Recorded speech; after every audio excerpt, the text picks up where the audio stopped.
हे लक्षात घ्या, हा देश कुठल्याही नरेंद्र मोदींचा नाही, हा देश कुठल्या राहुल गांधींचा नाही, हा देश कुठल्या देवेंद्र फडणवीसांचा नाही, हा देश कुठल्या शरद पवारांचा नाही, हा देश कुठल्या एकनाथ शिंदेचा नाही, हा देश कुठल्या उद्धव ठाकरेंचा नाही, हा देश तुमचा आणि माझा आहे.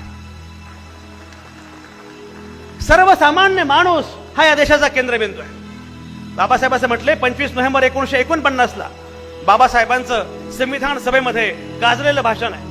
बाबासाहेब असं म्हणतात, राज्यघटना शेवटी कायदे, राज्यघटना शेवटी कायदे, कायदे मंडळ, कार्यकारी मंडळ, न्याय मंडळ असे अवयव देईल, पण त्या घटनेमध्ये प्राण भोंगतील आम्ही भारताचे लोक, we the people of India. सर्वसामान्य माणूस अत्यंत महत्वाचा. बाबासाहेब असं म्हणतात, एक वेळ अशी येईल की राजकीय नेते विकले जातील. काय होते बघा, बाबासाहेब द्रष्टे होते. राजकीय नेते विकले जातील.